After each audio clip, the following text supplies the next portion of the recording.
आज शिकार बहुत अच्छा रहा। अब महल लौटने का समय आ गया है।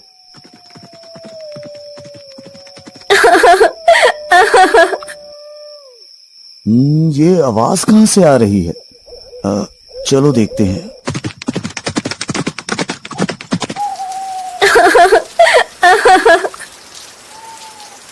हे देवी, तुम कौन हो और यहाँ इस घने जंगल में क्या कर रही हो? महाराज, मेरे पति ने मुझे यहाँ छोड़ दिया है। अब मैं क्या करूं? कहाँ जाऊं? कुछ समझ नहीं आ रहा। राजा ने देखा कि औरत बहुत खूबसूरत है। उसकी सुंदरता से मोहित होकर राजा ने उसे सहारा देने का निर्णय लिया। अगर तुम चाहो तो मुझसे शादी कर सकती हो और मेरे महल में मेरे साथ रह सकती हो। ठीक है महाराज, मुझे आपकी शरण स्वीकार है। औरत राजा की बात मानकर उनके साथ महल में चली गई।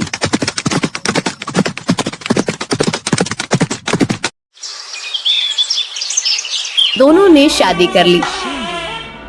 राजा वीरेंद्र की पहली पत्नी रानी सौम्या ने न चाहते हुए भरी मन से दोनों का महल में स्वागत किया।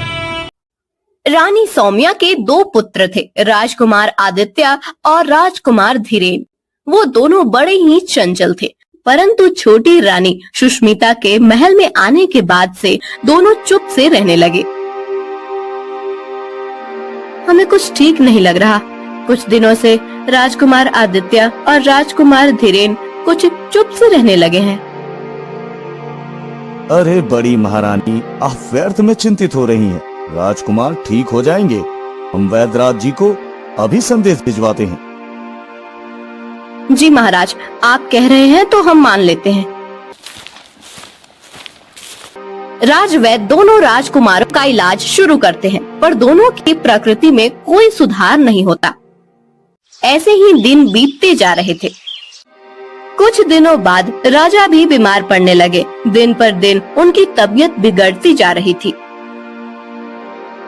महाराज, हमने हर संभव इलाज किया, लेकिन आपकी तबीयत में कोई सुधार नहीं हो रहा है। ये आखिर मुझे क्या हो रहा है? जब कोई सुधार नहीं हुआ तो राजा ने मशहूर वैद्य महर्षि चरक जी से मिलने का निर्णय लिया।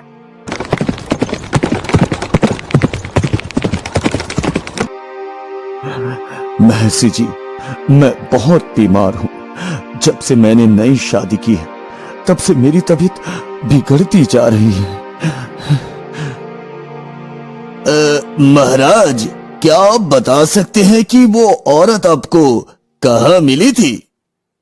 महर्षि, वो मुझे जंगल में मिली थी, जब मैं शिकार से लौट रहा था। महाराज, वो औरत नहीं, इच्छाधारी नागिन है। नागिन, उसके जहर के कारण ही आप बीमार हो रहे हैं। महाराज, मुझे विश्वास नहीं हो रहा कि मेरी नई रानी नागिन है। आप एक काम करें, महल जाकर हर जगह से पीने का पानी हटा दे और कुएं को ढक दे।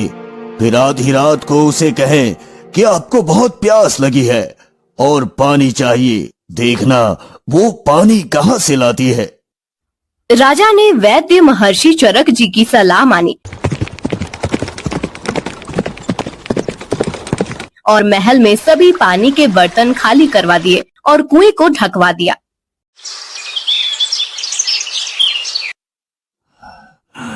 मुझे बहुत तेज प्यास लगी है, मुझे पानी दो। ठीक है, मैं पानी लाती हूँ। नई रानी बिस्तर पर लेटे लेटे ही एक गिलास हाथ में लेकर पानी ढूंढने लगी। उसने अपना हाथ बिस्तर से लंबा करके पूरे महल में पानी ढूंढा, लेकिन कहीं भी पानी नहीं मिला। फिर उसने अपना हाथ कुएं की तरफ बढ़ाया, लेकिन वहाँ भी पानी नहीं मिला। अंत में उसने अपना हाथ बहुत दूर नदी की तरफ बढ़ाया और वहाँ से पानी लेकर राजा को दे दिया। हाँ? ये औरत तो सचमुच नागिन है। बिस्तर से उठे बिना नदी से पानी ले आई।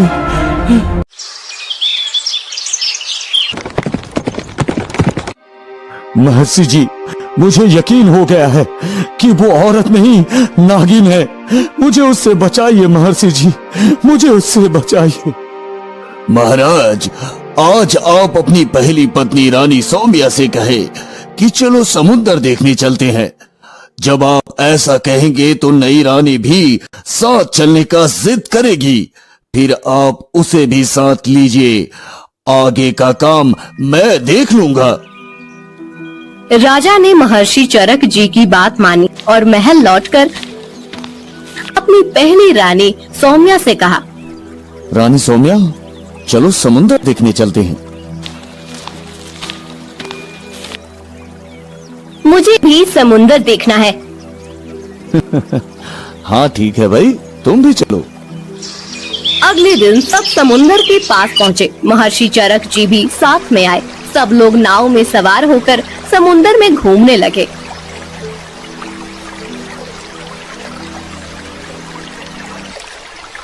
ये समुद्र बहुत गहरा है, आज तक कोई भी इसकी गहराई का पता नहीं लगा पाया। मैं समुद्र की गहराई का पता लगा सकती हूँ।